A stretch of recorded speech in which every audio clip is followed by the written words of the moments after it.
내 눈 주의 영광을 보네. 우리 가운데 계신 주님, 그 빛난 영광 온 하늘 높고 그 찬송은 땅 가득해. 내 눈 주의 영광을 보네. 찬송 가운데 서신 주님, 주님의 얼굴은 온 세상 향하네. 권능의 팔을 드셨네. 주의 영광 이곳에 가득해. 우리 손에 주님과 함께 찬양하며 우리는 전진하리. 모든 열방 주 볼 때까지 내 눈 주의 영광을 보내. 내 눈 주의 영광을 보내. 우리 가운데 계신 주님, 그 빛난 영광 온 하늘 덮고 그 찬송 온 땅 가득해. 내 눈 주의 영광을 보내. 찬송 가운데 서신 주님, 주님의 얼굴은 온 세상 향하네. 권능의 팔을 드셨네. 주의 영광 이곳에 가득해. 우린 손에 주님과 함께 찬양하며 우리는 전진하리. 모든 열방 주 볼 때까지 주의 영광 이곳에, 주의 영광 이곳에 가득해. 우린 손에 주님과 함께 찬양하며 우리는 전진하리. 모든 열방 주 볼 때까지. 이 시간 우리 함께 기도하시겠습니다. 예배로 불러주신 하나님께 감사하고 지난 일주일에 우리들의 삶을 돌아가며 주께 회개할 수 있는 은혜가 있기를 간절히 소원합니다. 정결한 마음으로 신령과 진정으로 주께 나오는 자들의 예배를 주님께서 기쁘시게 받으실 줄로 믿습니다. 우리 같이 기도하시겠습니다. 아버지 하나님, 주님 도와주시옵소서. 주님 주시기를 소원합니다. 주님 하나님 아버지, 주님 주시옵소서. 주님 도와주시옵소서. 하나님 아버지, 주님 주시기를 소원합니다. 주님 주시옵소서. 주님 주시기를 소원하시옵소서. 주님 주시기를 소원하시옵소서. 하나님 주님 주시기를 소원합니다. 주여, 우리로 주님 앞에 나아가 엎드려 간구하는 주께서 손을 주옵소서. 주님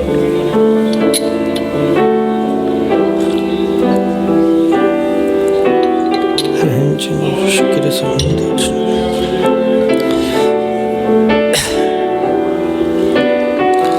하나님 오시 주님 주시기를 주옵소서. 주님 주옵소서.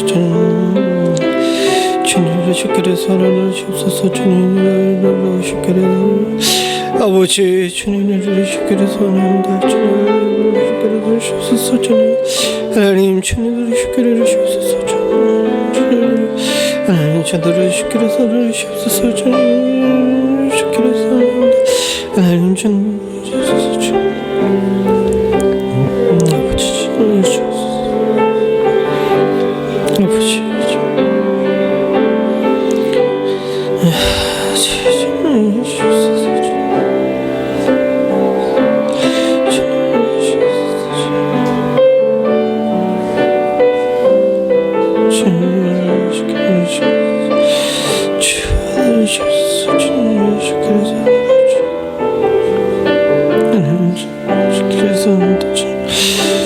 제대로 주께서 서를 주옵소서. 주님 주께서 주옵소서. 주님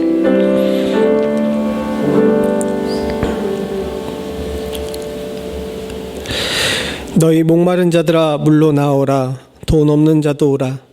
너희는 와서 사 먹되 돈 없이 값 없이 와서 포도주와 젖을 사라.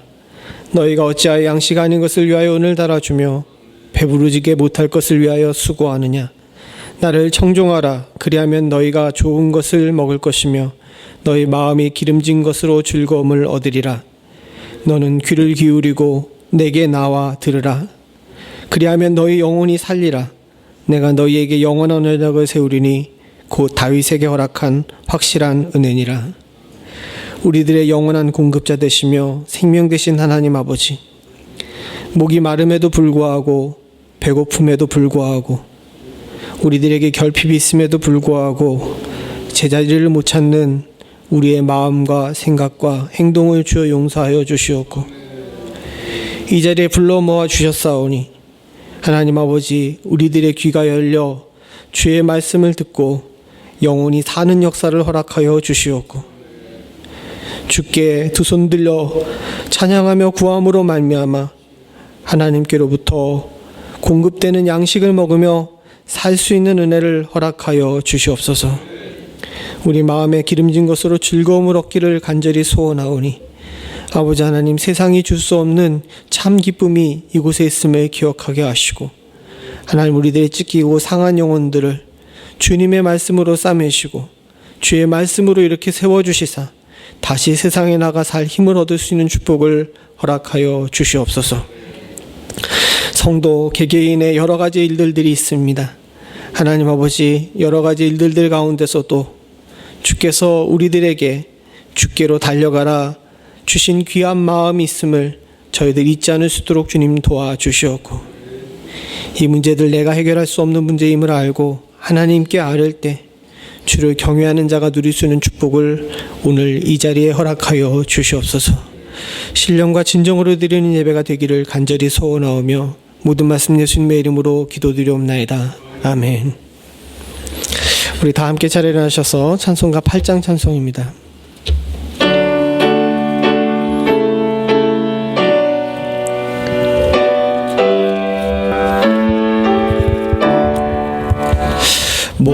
목소리 높여서 주 찬양하여라. 영광과 권세와 존귀와 위엄을 온누리 다스리시는 만왕의 왕께 돌려라.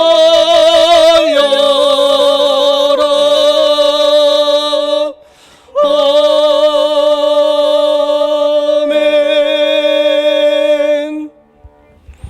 교동문 37번 이사야 40장입니다. 너는 눈을 높이 들어 누가 이 모든 것들을 창조하였나 보라. 주께서는 수요대로 만상을 이끌어내시고 각각 그 이름을 부르시나니 그의 능력이 강함으로 하나도 빠짐이 없느니라. 여호와, 내가 어찌하여 말하며 이스라엘아, 내가 어찌하여 이르기를 내 사정은 여호와께 숨겨졌으며 그런 것은 내 하나님께서 수리하심을 받지 못했다느냐. 너는 알지 못하느냐? 듣지 못하였느냐? 영원하신 하나님 여호와, 땅끝까지 창조하신 자는 치 아니하시며 곤비치 아니하시며 명철이 하나없으시며 피곤한 자에게는 능력을 주시며 무능한 자에게는 힘을 더하시나니 피곤하며 곤비하며 장정이라도 넘어지며 자빠지되 오직 여호와를 앙망하는 자는 새 힘을 얻으리니 독수리의 날개치며 올라감 같을 것이며 다른 박질하여도 곤비치 아니하겠고 걸어가도 피곤치 아니하리로다. 아멘. 전능하사 천지를 만드신 하나님 아버지를 내가 믿사오며 그 외아들 우리 주 예수 그리스도를 믿사오니 이는 성령으로 잉태하사 동정녀 마리아에게 나시고 본디오 빌라도에게 고난을 받으사 십자가에 못 박혀 죽으시고 장사한 지 사흘 만에 죽은 자 가운데서 다시 살아나시며 하늘에 오르사 전능하신 하나님 우편에 앉아 계시다가 저리로서 산 자와 죽은 자를 심판하러 오시리라. 성령을 믿사오며 거룩한 공예와 성도가 서로 교통하는 것과 죄를 사하여 주시는 것과 몸이 다시 사는 것과 영원히 사는 것을 믿사옵나이다. 아멘. 다 자리에 앉으셔서 찬송가 404장 찬송입니다.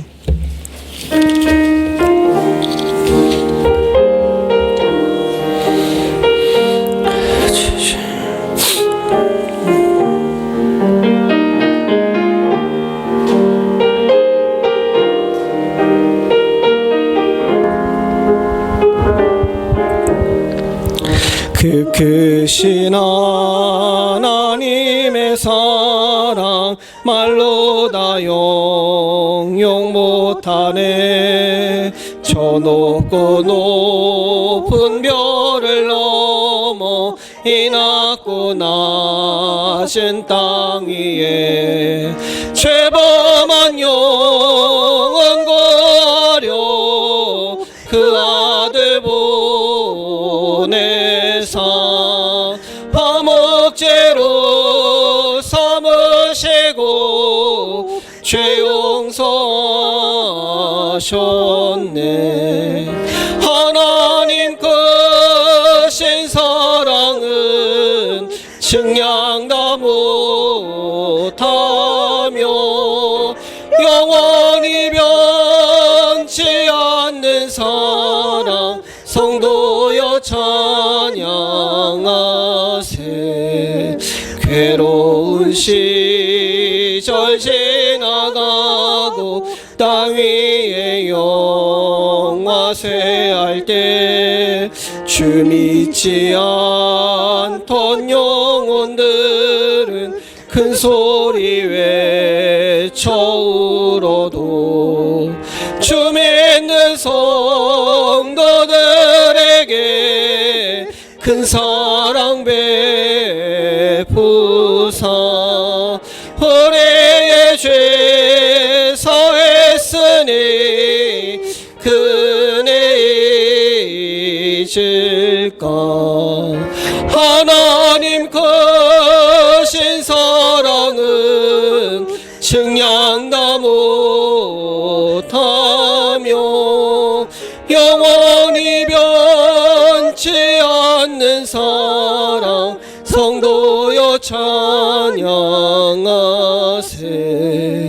하늘을 두루마리 삼고 바다를 먹물 삼아도 한없는 하나님의 사랑 하기로 갈 수 없겠네. 하나님의 크신 사랑 그 어찌 닿았을까. 저 하늘 높이 쌓아도 채우지 못하리. 하나님 크신 사랑은 측량 다 못하며 영원히 변치 않는 사랑 성도여 찬양하세.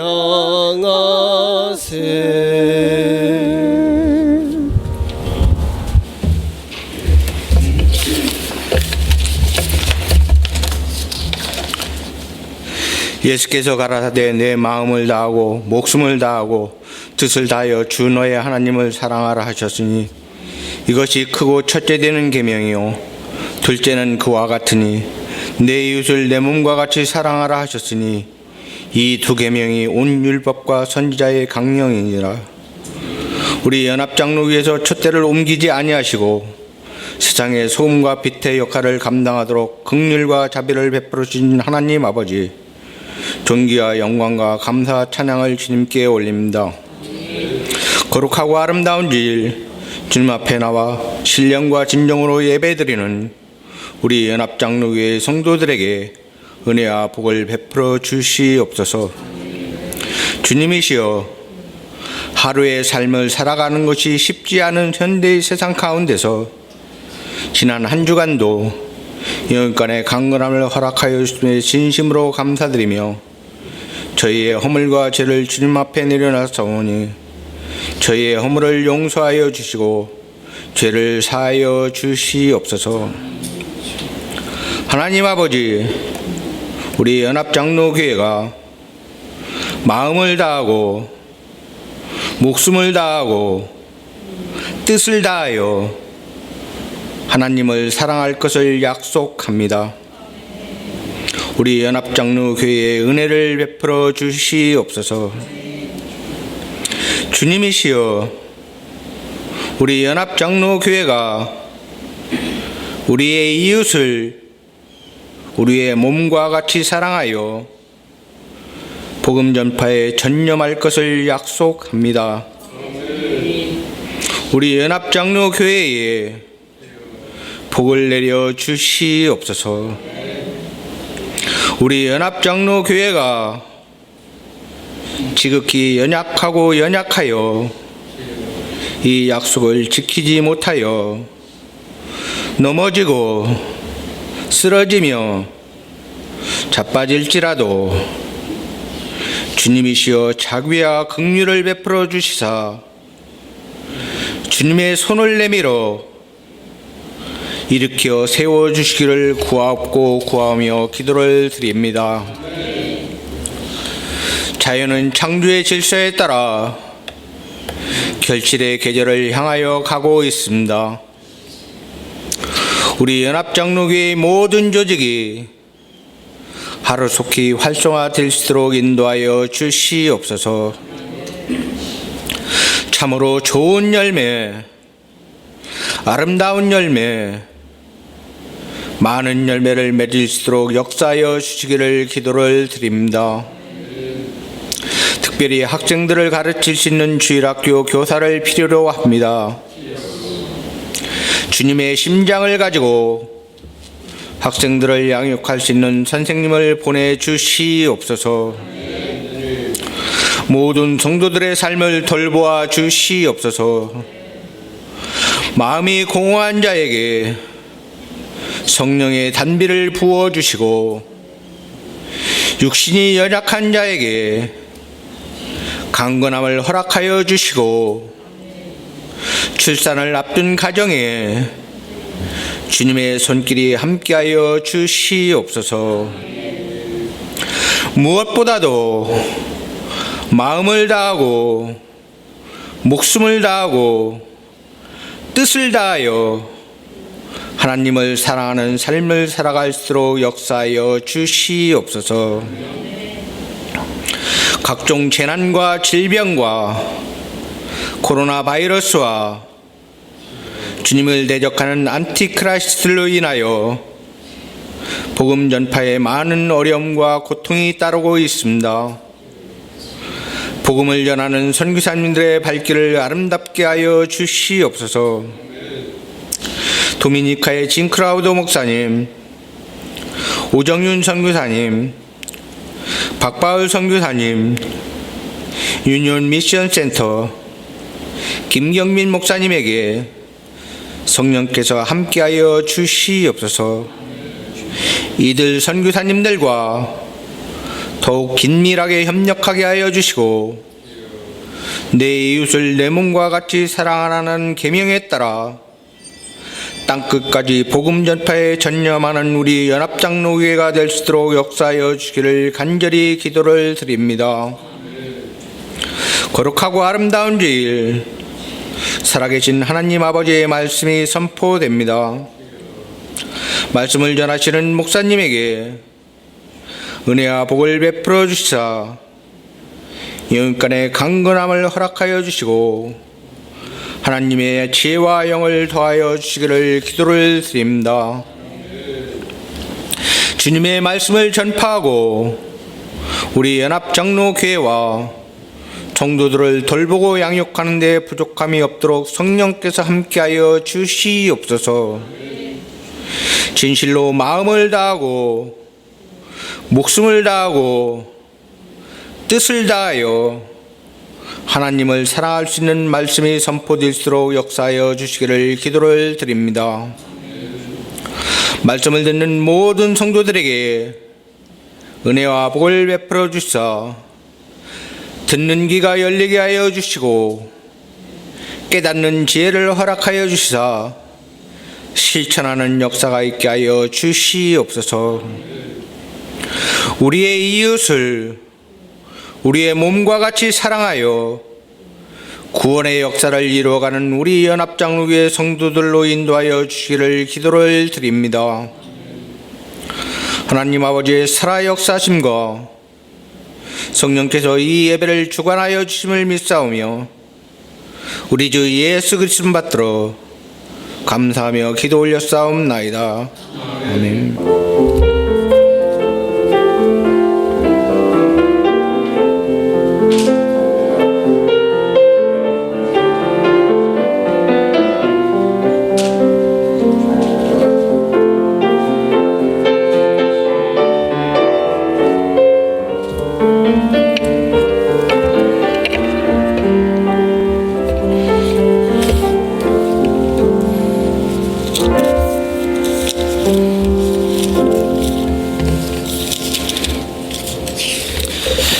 오늘 예배에 나오신 모든 분들을 주님의 이름으로 환영합니다. 우리 다들 마스크 잠깐만 내리시고 얼굴 보여주시고 손 흔들어 주시죠.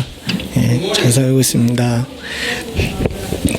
예, 우리 집사님 말씀대로 굿모닝 해야 되는데 요즘 세상이 영 굿모닝 하기가 쉽지가 않죠. 여러분들 건강 잘 챙기시고 또 제가 요즘 기도 제목 중에 하나가 우리 성도들 사업체에 일하는 분들이 없어가지고 다들 힘들어 하시는데 그것도 참 기도 제목인데 속히 하나님께서 좋은 일꾼들 보내주셔서 성도들 건강도 잘 지킬 수 있도록 여러분 서로 기도해 주시기를 부탁을 드립니다.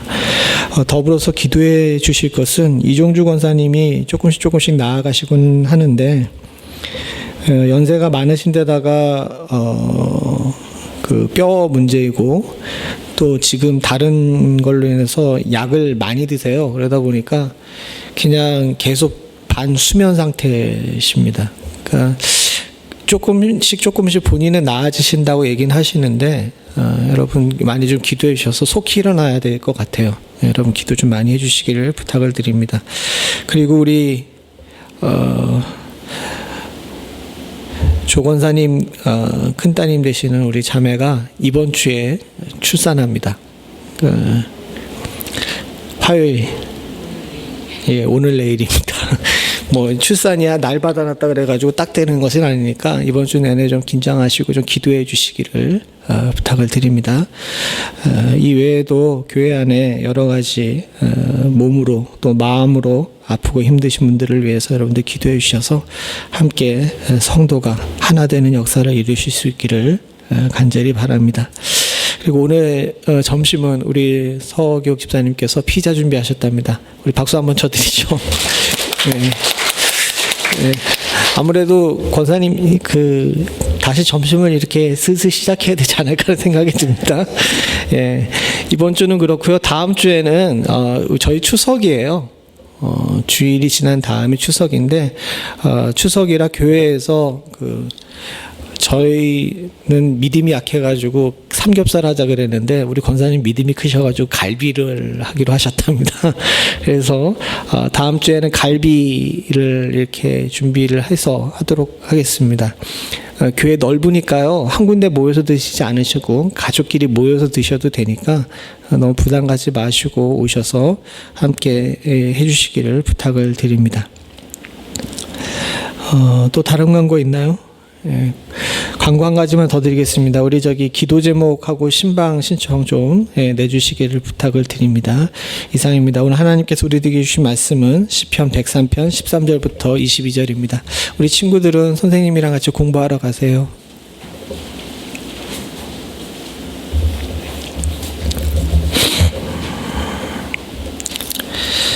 시편 103편 13절부터 22절.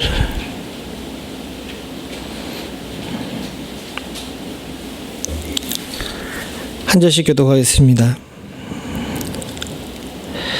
아비가 자식을 불쌍히 여긴같이 여호와께서 자기를 경외하는 자를 불쌍히 여기시나니 저가 자기를 아시며 우리가 진토임을 기억하심이로다. 인생은 그날이 풀 같으며 그 영화가 들의 꽃과 같도다.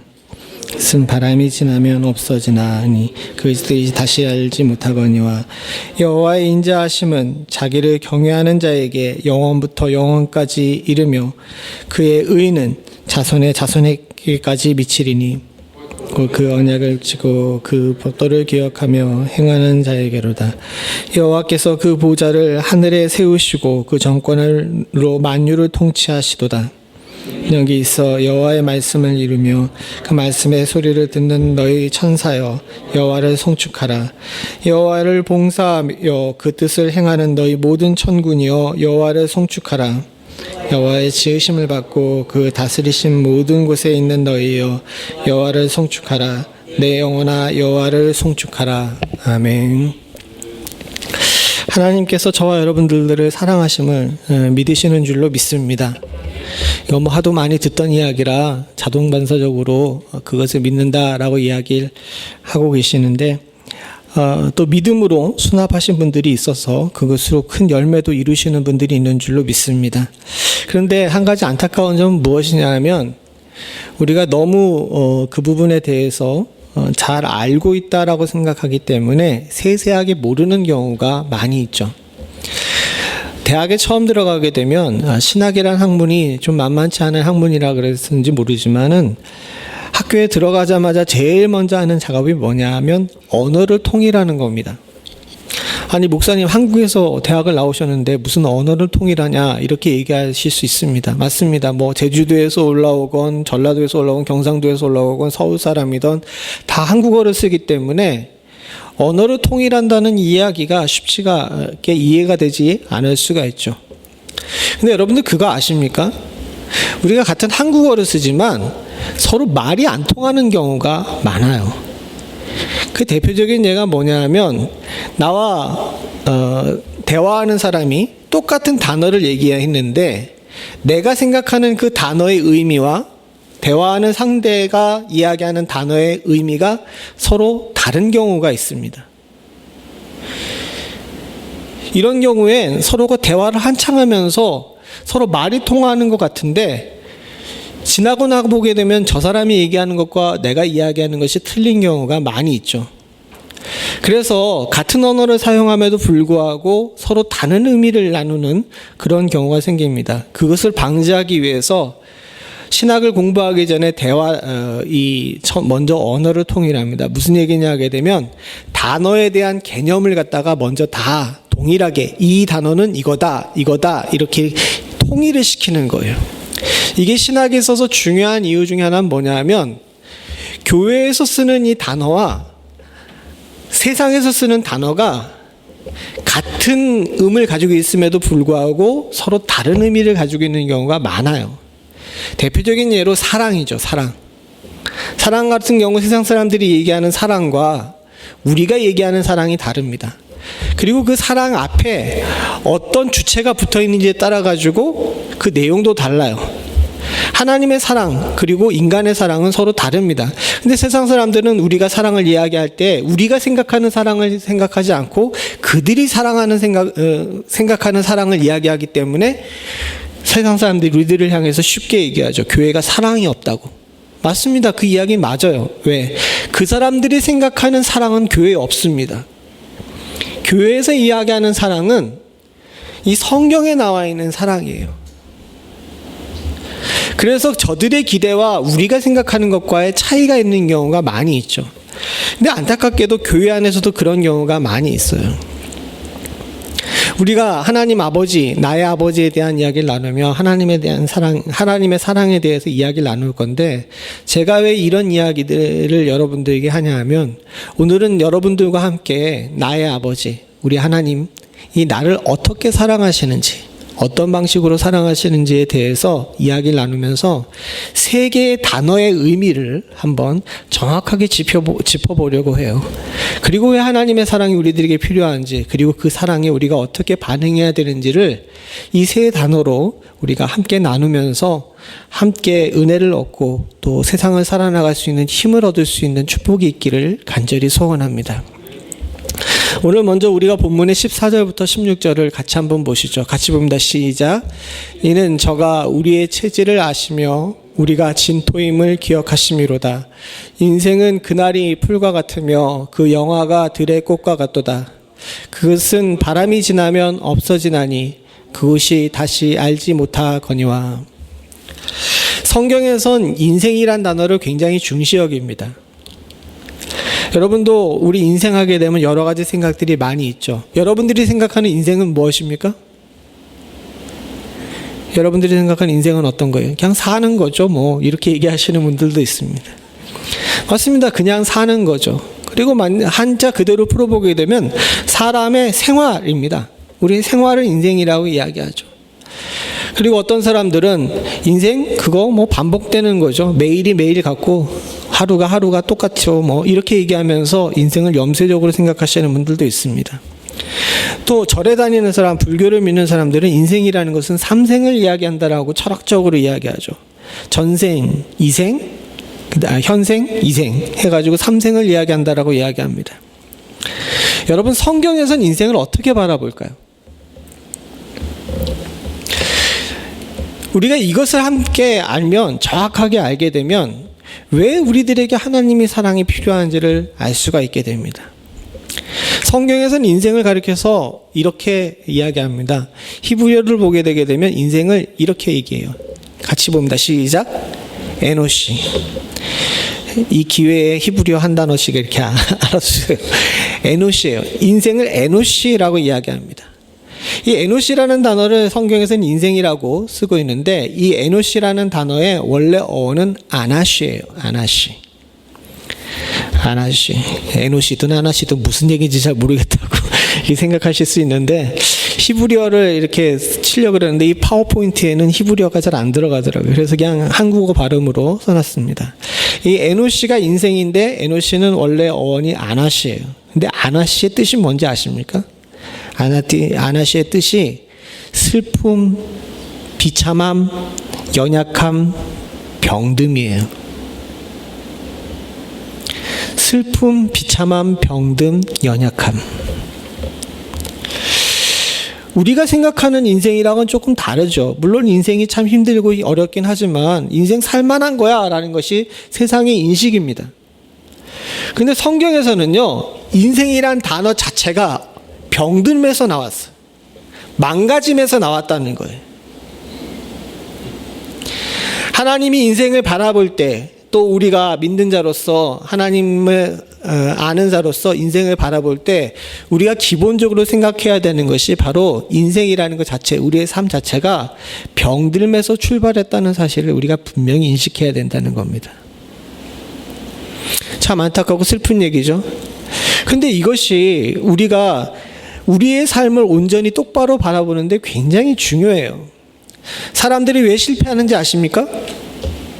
성경의 많은 내용들을 보게 되면 잘 믿었던 사람들도 실패하는 경우가 많아요. 근데 그 사람들이 실패하는 가장 큰 이유 중에 하나는 뭐냐면, 인생 참 살만한 거야 했을 때 실패하더라고요. 다윗이 하나님 앞에 크게 책망을 받았던 때가 두 번 있었습니다. 하나는 여러분들 잘 아시는 우리아의 아내 밧세바 사건이에요. 또 하나는 뭐냐면 다윗이 인구조사를 한 거예요. 그 인구조사를 잘못한 바람에 하나님께서 크게 책망하시고 세 개의 벌 중에 하나를 택하라 그랬는데, 다윗이 하나를 택했더니 그 자리에서 7만 명이 전염병으로 죽었어요. 다윗이 많은 잘못들을 했지만 아주 대표적으로 왕이 된 다음에 한 잘못이 이 두 가지입니다. 근데 이 두 가지의 공통점이 있어요. 두 가지의 공통점이 뭐냐면 다윗이 잘 나갈 때 했다는 거예요. 웬만한 나라들과 전쟁에서 모두 승리한 상황이기 때문에, 심지어는 암몬 정도는 내가 직접 전쟁터에 안 나가도 군대 장관만 보내도 능히 이길 수 있다라고 생각했을 때 어떤 문제가 생겼어요?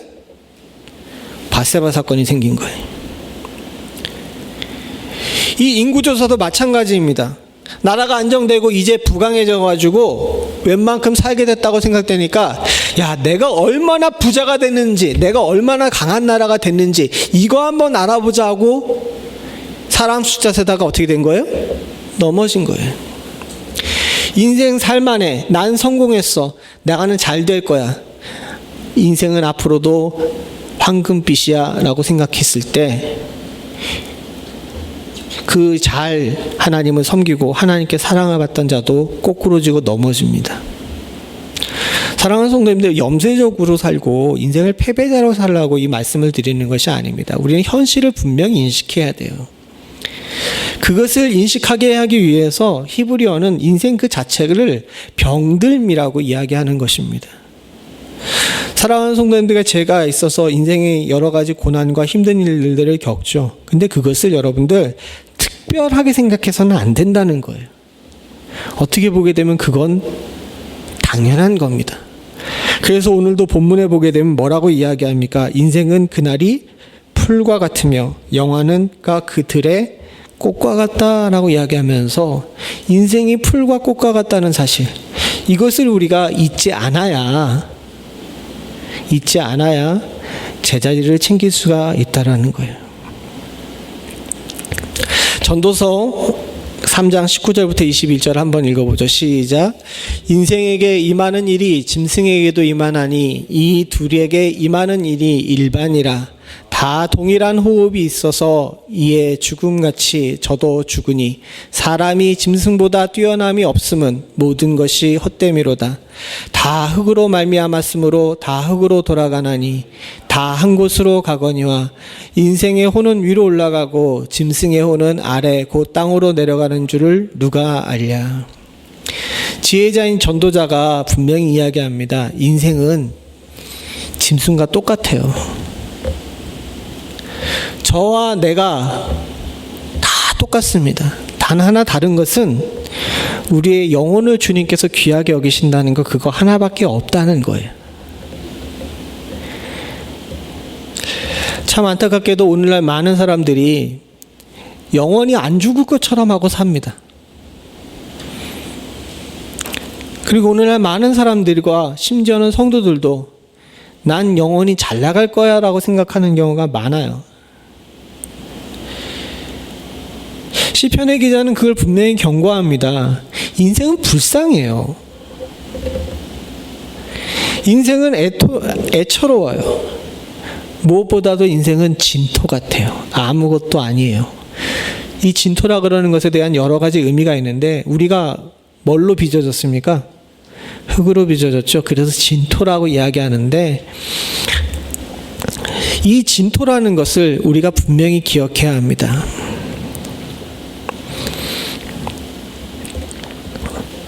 저와 여러분들이 이것을 제대로 이해하지 못하고 또 인식하지 못하게 되면 사랑하는 성도님들, 우리가 분명히 실패하고 좌절에 빠지게 됩니다. 14절을 같이 한번 보시죠. 14절 같이 한번 읽습니다. 우리 본문의 14절입니다. 시작. 이는 저가 우리의 체질을 아시며 우리가 진토이심을 기억하심이로다. 주님께서는 우리가 진토이심을 기억하고 계십니다. 이건 두 가지 의미가 있어요. 우리가 진토이심을 기억한다는 것은 뭐냐면 인간이 한계가 있다는 사실을 주님께서 아신다는 겁니다. 사랑하는 성도님들, 하나님께서 여러분들에게 많은 기대를 하고 계실까요? 하나님께서 여러분들에게 많은 기대를 하고 계실 것 같아요? 대답하기가 되게 묘하죠. 분명히 기대하시는 것 같은데 왜 목사님은 저렇게 물어보지? 예, 맞습니다. 하나님께서 분명히 우리들에게 뭔가를 기대하세요. 그러나 지혜로우신 우리 하나님께서는 우리가 진토에서 시작했다는 사실을 알고 있기 때문에 우리의 분량 이상을 기대하지 않으세요. 인간의 부모와 우리 하나님의 가장 큰 차이가 바로 그것입니다. 제가 한국에서 한창 사역할 때 아직 아이를 갖기 전이었는데 주일학교를 담당하고 있다 보니까 아이들 그 교육 문제에 관해서 세미나를, 기독교 교육 문제에 관해서 세미나를 이제 가게 된 적이 있었습니다. 근데 그 세미나를 인도하시던 그 분이 목사님이 아니셨던 것으로 기억해요. 근데 세상 교육학과 심리학을 공부하셨던 성도셨는데 그분이 그런 얘기를 하시더라고요. 여기 앉아 계신 목사님, 전도사님들이 반드시 기억하셔야 될 것이 있습니다. 아이들에게 너무 많은 기대를 하지 마세요 라고 이야기를 하시는 거예요. 그러면서 덧붙여서 이야기하기를 아이들의 학부형들에게도 동일한 걸 이야기하셔서 학부형들에게 아이들에게 너무 많은 기대를 하지 말라고 꼭 좀 전해 주십시오, 이 얘기를 하시는 겁니다. 그러면서 부연 설명을 하세요. 여기 앉아 계신 목사님들, 전도사님들이 공통적으로 한 가지 겪고 있는 것이 있는데 그것은 뭐냐 하면 부모님들의 과다한 기대 속에 컸다는 거예요. 그렇죠. 우리 부모님도 저한테 기대가 많으셨습니다. 여러분들은 부모님은 안 그러셨습니까? 우리의 부모님들은 우리를 사랑하시기 때문에 참 많은 기대를 하세요. 그리고 그 기대의 대부분은 뭐냐면 나는 못했으니까 너는 좀 해라 라는 것이었습니다. 그러면서 그 과다한 기대와 그런 중압감으로 인해 가지고 공부하는 내내, 학창시절 내내 많은 사람들이 스트레스를 받았어요. 저만 스트레스 받았나요? 왜 공감하는 얼굴들이 아니야. 스트레스를 받으셨어요. 근데 부모가 됐는데 똑같은 걸 반복한다는 겁니다. 내가 그 스트레스 속에, 기대 속에서 노력하다가 분명히 안 됐다는 걸 체험했음에도 불구하고 자녀들에게도 똑같은 스트레스 주면서 내가 못했던 걸 너 좀 해라, 그렇게 얘기하면서 우리는 모두가 다 공유하는 핑계를 대죠.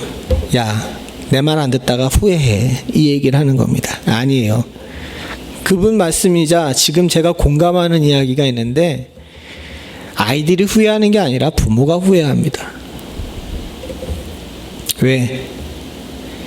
아이들에 대해서 아이들의 한계를 잘 알지 못하고 과한 기대를 갖게 되게 되면 아이들 폭발해요. 터져버린다고요.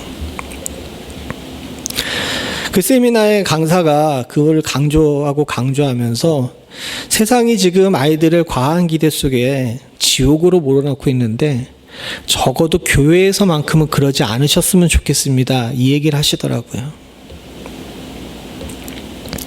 그렇습니다. 우리의 가장 큰 문제는 심지어 내 자녀임에도 불구하고 내 자녀의 한계가 어디 있는지를 잘 몰라요. 부모라고 그러고 싶어서 그랬겠습니까? 아니요, 그렇지 않아요. 부모는 단 한 가지 마음이에요. 자녀가 잘 됐으면 좋겠다는 거죠. 그럼에도 불구하고 자녀가 부모의 기대를 채우지 못해서 실패하고 낙심하고 낭망하는 이유 중에 하나는 뭐냐 하면 내가 우리의 자녀를 잘 알지 못하기 때문입니다. 그런데 우리 하나님은 틀려요. 하나님께서는 내가 진토라는 걸 기억하고 계십니다. 무슨 얘기냐? 내 한계를 알고 계시고 내 한계에 넘는 것을 하나님께서는 기대하지 않으신다는 거예요. 좀 마음이 편해지세요? 우리 장로님께서 기도 정말 잘하셨는데 그 기도대로 살면 참 큰일 날 수 있어요. 하나님께서 분명히 그렇게 우리들에게 말씀하시긴 하셨지만 사랑하는 성도님들과 제가 분명히 기억해야 될 것은 우리 모두는 하나님 앞에서 완전할 수 없는 사람이라는 겁니다. 또한 더불어 또 한 가지 의미에서 진토이심을 기억한 것이 의미가 있는 것은 뭐냐면 난 자꾸 내가 진토라는 사실을 까먹어요. 내가 그렇게 대단한 존재가 아니라는 사실을 자꾸 까먹기 때문에 하나님 앞에서 자꾸 선을 넘습니다. 아까 전에 다윗이 그랬던 것처럼. 그래서 지혜로운 전도자는 아주 극단적인 예를 들죠. 오늘 본문에 지금 우리가 함께 읽었던 것처럼 너희는 뭐라는 거예요? 전도서 이게 3장 19절부터 21절 보니까 너희는 뭐라는 겁니까? 뭐랑 똑같다는 거예요? 짐승이랑 똑같다는 거예요. 이렇게까지 낮춥니다. 우리가 짐승보다 나은 것이 뭐냐? 딱 한 가지밖에 없다는 거예요. 하나님이 우리 영혼을 귀하게 여기시는 거, 그거 하나밖에 없다는 거죠. 이런 놀라운 통찰이 전도자에게 있었던 것은 우리들에게 지금 현대를 살고 있는 우리들에게 하나님이 너가 진토라는 사실을 기억한 것처럼 내가 흙으로 와서 흙으로 돌아갈 존재를 절대로 잊지 말라 하시는 것인 줄로 이해해야 될 줄로 믿습니다. 사랑하는 성도님들, 우리가 주 앞에서 우리의 진토임을 기억하고 겸손히 주를 찾을 줄 아는 은혜가 있을 수 있기를 간절히 소원합니다. 오늘 목도 시간에 이사야서를 읽었습니다. 우리에겐 정말 하나님이 필요해요. 내가 진토라는 것을 알게 되게 되면 내게 하나님이 없이는 안 된다는 사실을 우리는 알게 됩니다. 사랑하는 성도님들과 제가 내가 부족하고 연약하고 모자르고 풀과 같고 꽃과 같다는 사실을 기억하고 하나님을 향해 달려갈 수 있는 은혜가 있기를 간절히 소원합니다. 그런 자에게 13절에 나온 것처럼 하나님을 경외할 줄 아는 지혜가 생기게 되는 줄로 믿습니다. 그렇게 내가 진토임을 기억하고 하나님께 달려가게 되게 되면 하나님께서는 우리들을 이렇게 대하십니다. 12절부터 13절을 같이 한번 읽어보죠. 같이 봅니다. 시작. 동이 서에서 먼 것 같이 우리의 죄가를 우리에게서 멀리 옮기셨으며 아비가 자식을 불쌍히 여김 같이 여호와께서 자기를 경외하는 자를 불쌍히 여기시나니. 사랑하는 성도님들, 하나님께서 우리를 어떻게 여기신다고요? 불쌍히 여기셔요. 진토 같은 우리기에 하나님께서는 우리를 불쌍히 여기셔서 우리가 주님 앞에 달려가서 주님께 엎드리게 되게 되면 무조건 안아주시는 그런 놀라운 은혜와 자비를 베푸시고 계신 줄로 믿습니다. 이 불쌍히 여기다라는 단어를 좀 어려운 한자어로 해서는요, 이거 중국어 성경은 연민이라고 이렇게 해놨다 그래요. 연민을 느끼고 계시는 겁니다. 그렇지 않습니까? 아담과 하와가 범죄를 했어요. 그 죄는 정말 하나님께 있어서 큰 죄였어요. 그래서 어떻게 됩니까? 에덴 동산에서 어떻게 돼요? 쫓겨나죠. 그런 잘못을 하고 쫓겨나게 되게 되면 뒤도 안 돌아보고 쫓아내고 니들 알아서 살라고, 이렇게 내 말 안 들을 것 같으면 알아서 살라고 그렇게 할 거예요. 근데 하나님께서는 에덴 동산에서 쫓겨나는 아담과 이브에게 어떻게 하셨습니까? 어떻게 하셨어요? 뭐 해줬는지 기억이 안 나세요?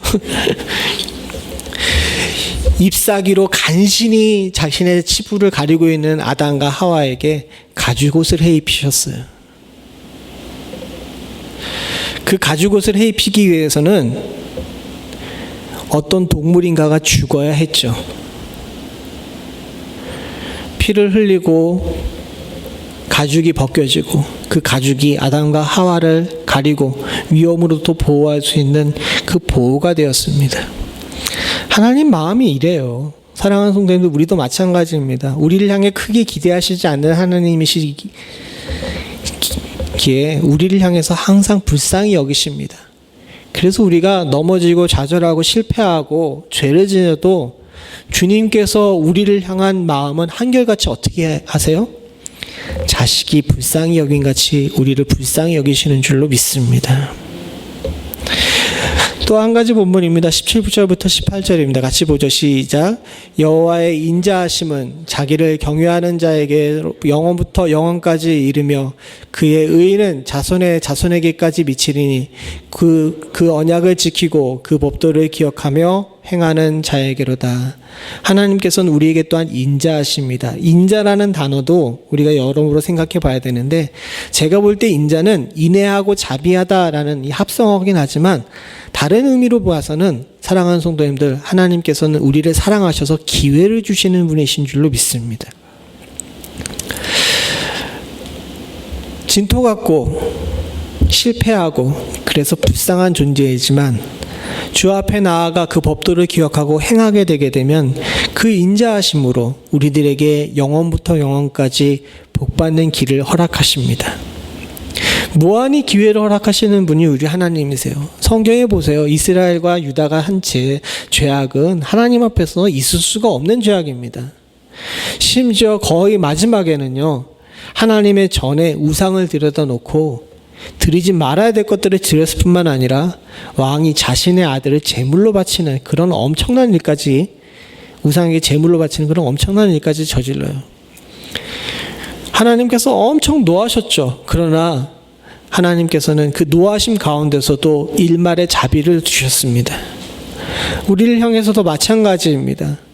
인류가 넘어지고 좌절하고 실패하고 하나님 앞에서 다시는 회복할 수 없는 죄를 지어도 노아의 방주를 허락하셨고 우리들에게 독생자 예수를 허락하신 줄로 믿습니다. 이걸 기독교적인 용어로 긍휼이라고 이야기합니다. 긍휼.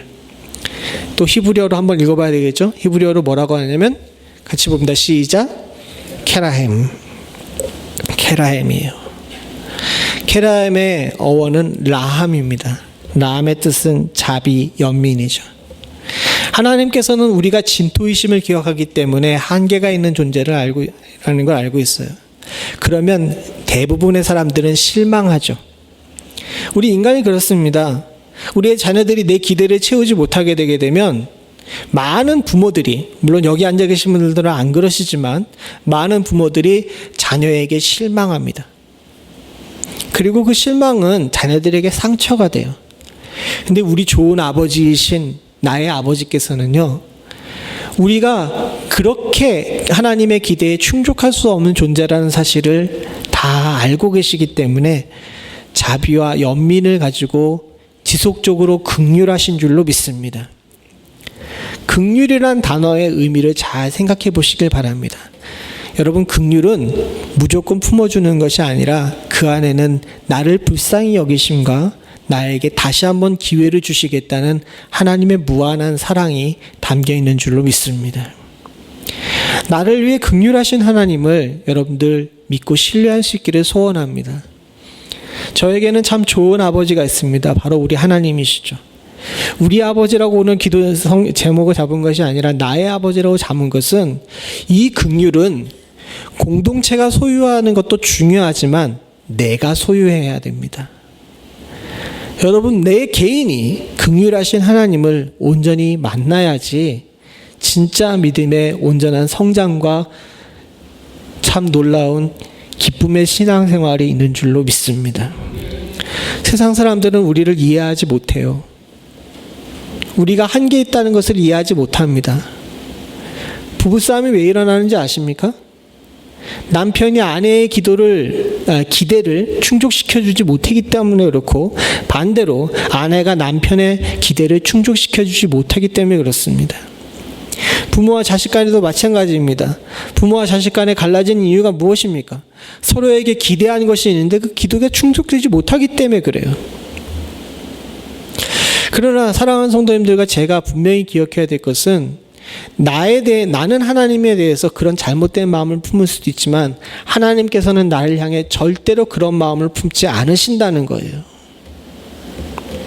그래서 주님께서도 비유로 얘기하시면서 돌아온 탕자의 이야기를 하시죠. 둘째 아들들은 인간적으로 볼 때 아버지의 기대를 완전히 망쳐버린 사람입니다. 그러나 그가 다시 거짓골로 돌아왔을 때 그 아버지는 둘째 아들에게 뭔가 조건을 내걸지도 않고 뭔가 책망하지도 않고 왜 내 기대를 충족시키지 못하느냐고 그에게 책망하지도 않았고, 그를 향하여서 왜 다 잃어버렸냐고 비난하지도 않았고, 그냥 안아주셨어요. 우리 하나님의 긍휼은 바로 이런 긍휼입니다. 나의 하나님은 바로 그런 긍휼입니다. 지난 일주일을 돌아보건대 저도 여러분들도 하나님 앞에 죄 안 짓고 살았습니까? 그럼에도 불구하고 주님 앞에 나오죠. 그리고 주님께서 우리를 불러주셨음을 입을 크게 벌려 찬송을 합니다. 이렇게 할 수 있는 이유는 딱 한 가지밖에 없어요. 내가 세상에서 똥밭에 굴르고 돌아와도 하나님께서는 나를 품어주실 긍휼의 하나님이시라는 것을 우리가 알고 믿기 때문인 줄로 믿습니다. 사랑하는 성도님들과 제가 나의 진토임을 기억함과 동시에 하나님이 긍휼의 하나님이심을 기억함으로 말미암아 인생 속에서 매일매일 회복을 맛보실 수 있는 은혜가 있기를 소원합니다. 이것 이외에는 우리가 삶에서 회복을 얻을 수가 없어요. 인생이 주는 기쁨은 잠시입니다.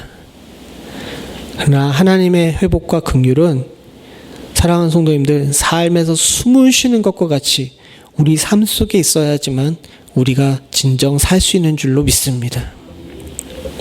마지막으로 사랑하는 성도님들, 우리는 송축을 생각해야 합니다. 송축 받으시기 합당하신 하나님, 20절부터 22절을 같이 한번 보죠. 같이 봅니다. 시작. 능력이 있어 여호와의 말씀을 이루며 그 말씀의 소리를 듣는 너희 천사여, 여호와를 송축하라. 여호와를 봉사하여 그 뜻을 행하는 너희 모든 천군이여, 여호와를 송축하라. 여호와의 지으심을 받고 그 다스리시는 모든 곳에 있는 너희여, 여호와를 송축하라. 내 영혼아 여호와를 송축하라. 사랑하는 성도님들, 우리가 진토임을 알고 하나님의 긍휼 가운데 살아야 된다는 사실을 알게 된 다음에 해야 될 일은 송축입니다. 근데 이 송축은 좀 묘해요. 송축에 해당하는 이 히브리어 단어는 따라 읽어보죠. 같이 봅니다. 시작. 베라카예요. 베라카. 근데 이 베라카라는 단어, 라카라는 단어가, 이 배가 이제 접두사고 라카인데, 라카라는 단어가 성경에 무려 200번이 나와요. 200번이 나오는데 우리 성경에 송축이라고 검색하게 되게 되면 36번인가 40번 미만으로 나옵니다. 라카라는 단어가 이렇게 있는데 왜 송축이라는 단어는 40번밖에 없냐, 200번이 아닌데 40번밖에 없냐, 이렇게 생각할 수 있는데, 저 라카라는 단어가 묘해서 여러 가지 의미로 다중으로 쓰여요. 대부분의 이 라카를 번역할 때에는 우리 성경에 복이라고 번역되어 있습니다. 그리고 그 다음으로 많이 번역된 것은 찬송이에요. 그리고 가장 적게 번역된 것이 송축입니다. 저 라카라는 단어는 복과 찬양과 송축을 다 같이 쓰는 단어죠. 근데 왜 한국어 성경은 이걸 구분했을까요? 물론 한글의 위대함이 여기 또 담겨 있기도 하지만 우리가 생각해 봐야 될 것이 있는 게, 여기 이 말씀 속에서 이것을 송축이라고 한 것은 이 베라카라는 단어가 가지고 있는 아주 깊은 의미를 우리들에게 알려준과 동시에 하나님이 인간을 향해서, 특별히 당신의 사랑하는 아들, 딸들을 향해서 어떤 마음을 품고 있는지를 알고 우리가 반응해야 될 귀하고 복된 깊은 의미를 가지고 있습니다. 이게 무슨 얘기냐, 왜 이렇게 길게 어렵게 얘기하냐, 이렇게 생각하실 수가 있는데, 라카라는 단어가 복이라고 이야기했잖아요. 여기서 이것을 하나님께서는 인생이 한계가 있다는 사실을 알고 다시 돌아와요. 그럼 긍휼로 품어주시죠. 그럼 긍휼로 품어주시게 되게 되면 하나님께서 우리들에게 다시 기회를 주십니다. 근데 여러분, 이 기회 자체가 저와 여러분들에게 복이죠. 아닙니까? 복이 아닙니까? 로마서 9장 15절부터 16절을 같이 한번 읽어보죠. 시작. 모세에게 이르시되 내가 긍휼히 여길 자를 긍휼히 여기고 불쌍히 여길 자를 불쌍히 여기리라 하셨으니, 그런즉 원하는 자로 말미암도 아니요 다른 박질하는 자로도 말미암도 아니요 오직 긍휼히 여기시는 하나님으로 말미암이니라. 이게 무슨 얘기냐 하게 되면요, 사랑하는 성도님들과 제가 이 말씀을 잘 이해해야 되는 것이 있는데, 우리가 우리 능력으로 뛰어다녀서 하나님께로부터 긍휼을 받은 것도 아니고요, 우리가 뭔가를 원해서 긍휼을 받은 것도 아닙니다. 단 하나, 하나님께서 그냥 의지적으로 긍휼히 여기셨기 때문에 긍휼히 여김을 받는 거예요. 이해가 가시죠? 그렇기 때문에 내가 하나님의 긍휼을 누리는 것은 그냥 복이에요. 하나님께서 내게 복을 주셨어요. 그랬으니까 우리 입에서 자연스럽게 찬송이 나와야 된다는 겁니다. 우리가 착각하지 말아야 되는 것이 있는데, 여기서 왜 송축이라는 단어를 썼냐 하면 우리가 하나님께 복 받기 위해서 노래하는 것이 아니라는 거예요. 무슨 얘기인지 아시겠습니까?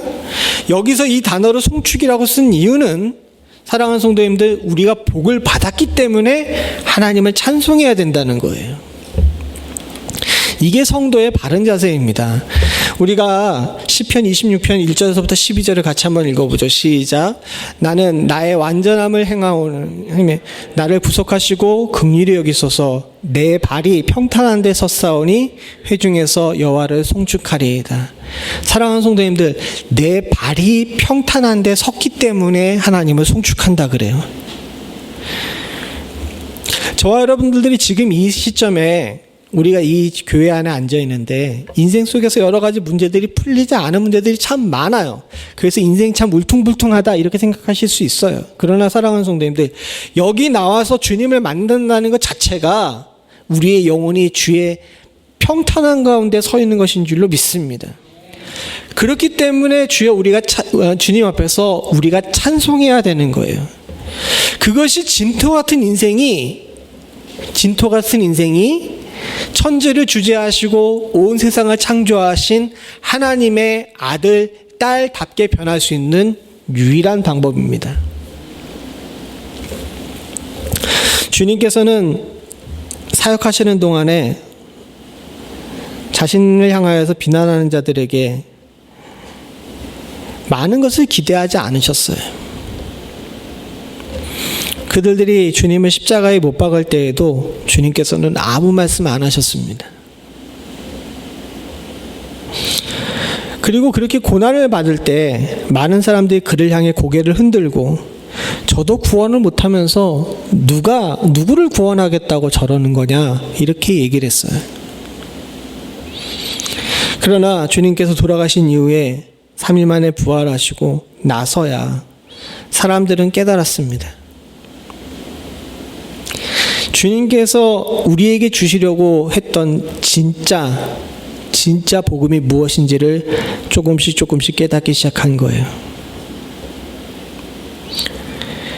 그들이 자신의 한계 속에서 헤어나오지 못하면서 매일매일 고통과 괴로움 속에 살 때 주님께서는 단순히 병을 고쳐주시고 죽은 자를 살리시고 문둥 병자를 깨끗하게 하신 것이 아니라 상처받은 마음을 그리고 진토가 되어서 미래에 대한 소망이 없는 자들에게 상처를 싸매시고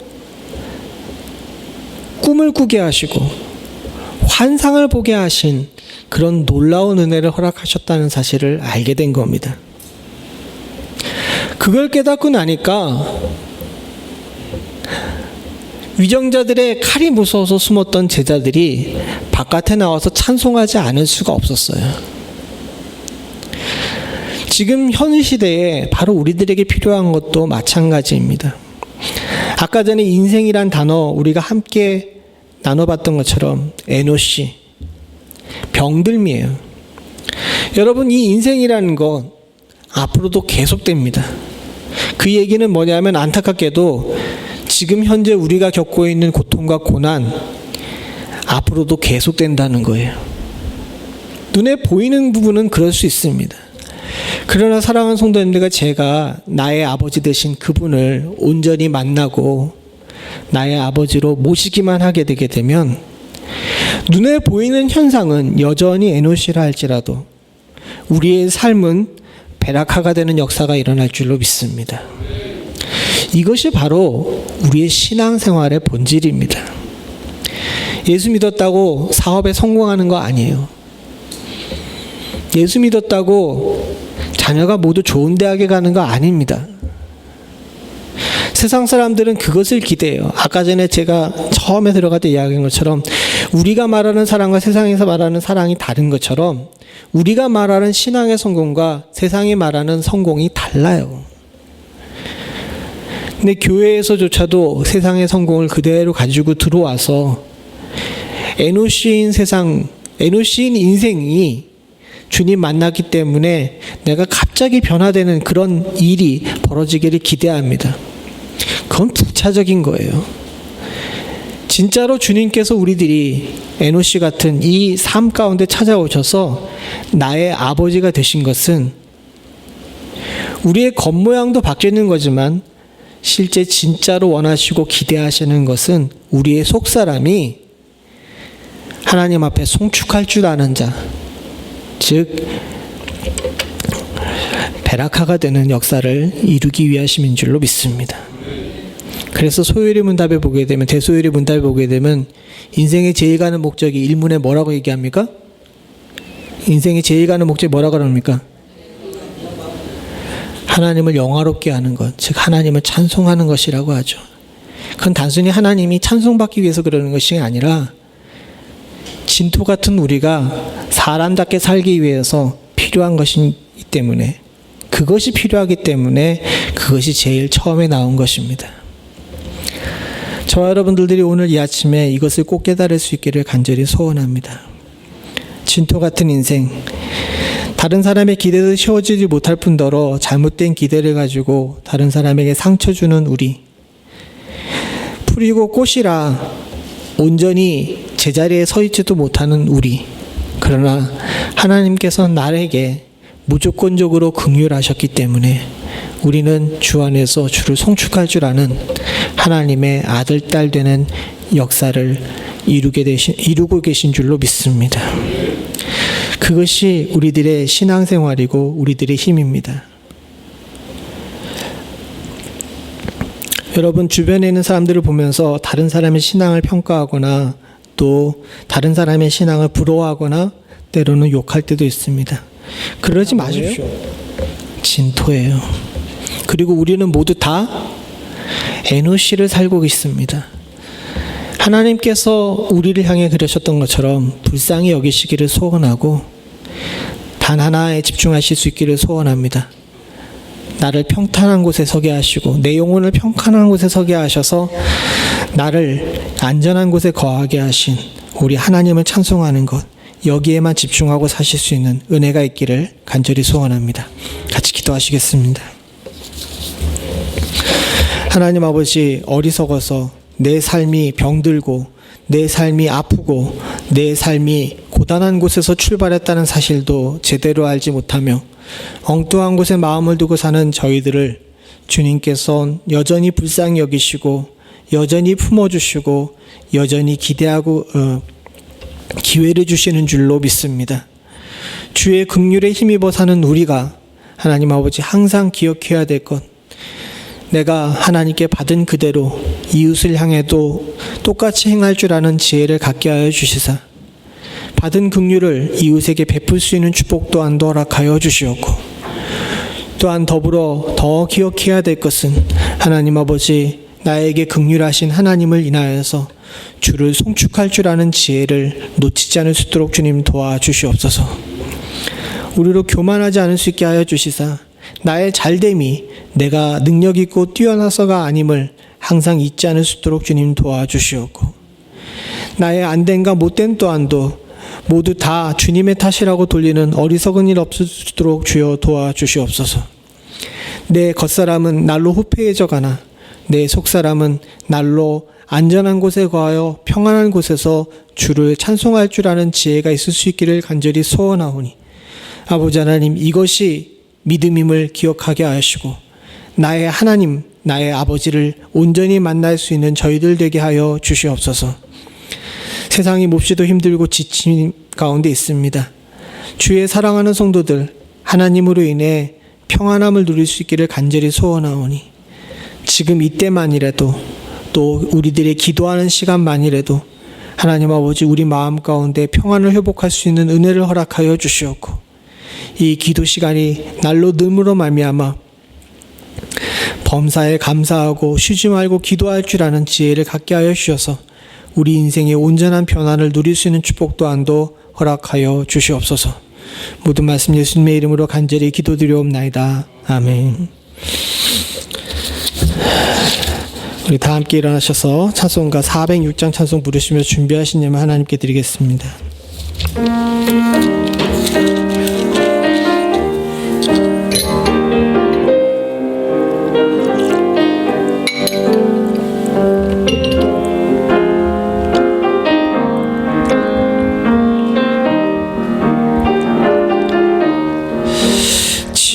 지금까지 지내온 것 주의 크신 은혜라, 한이 없는 주의 사랑 어찌 이루 말하랴. 자나깨나 주의 손이 항상 살펴주시고 모든 일을 주 안에서 형통하게 하시네. 몸도 맘도 연약하나 새 힘받아 살았네. 물 붓듯이 부시는 주의 은혜 족하다. 사랑 없는 거리에 나 험한 산길에 맬 때 주의 손을 굳게 잡고 찬송하며 가리라. 주님 다시 배올 날이 날로 날로 다가와 무거운 짐 주께 맡겨 벗을 날도 멀잖네. 나를 위해 예비하신 고향 집에 돌아가 아버지 품 안에서 영원하게 살리라. 하나님 아버지, 주님의 성도들이, 주의 아들 딸들이 인생의 모든 것들이 나의 아버지로부터 왔음을 기억하고 귀한 물질의 기도를 드립니다. 바라고 소원하기는 주여 이 땅에 매여 살지 않을 수 있도록 주님 도와주시옵고 풀과 같은 꽃과 같은 인생을 살면서 천년이고 만년이고 살 것처럼 어리석게 행동하지 않을 수 있도록 주님 도와주시옵소서. 우리의 재물을 저 하늘에 쌓을 줄 아는 지혜를 갖게 하여 주셨사오니 하나님 이 또한 감사합니다. 드린 귀한 예물들이 온전히 하나님 앞에 상달되는 복된 예물 되게 하여 주시옵고 하늘의 창고를 여시사 하늘에서도 이 땅에서도 참 복을 누릴 수 있는 귀하고 복된 은혜를 주의 사랑하는 성도들에게 허락하여 주시옵소서. 험악한 세상 속에 삽니다. 하나님 사랑하는 성도들의 건강과 생각과 하나님 생업을 지켜주셨기를 간절히 소원하오니 지금은 그 어느 누구도 자신할 수 없는 세대라는 사실을 알게 하시고 하나님을 더욱더 의지하는 마음, 또 그 가운데서 굳세게 서는 마음을 우리 가운데 허락하여 주시옵소서. 지금은 우리 주 예수 그리스도의 은혜와 아버지 하나님 무한하신 사랑과 성령님의 감동감화 교통하신 은혜가 진토 같은 은혜를 우리를 긍휼로 품어주시고 송축하는 자로 바꿔주신 우리 주 하나님 복되신 우리 생명의 주께 영원히 찬송하기를 소원하는 주의 사랑하는 성도들과 이들의 생업과 가정과 부모와 형제 자녀 그리고 교회 위에 지금부터 영원토록 함께 하시기를 간절히 축원하옵나이다. 아멘.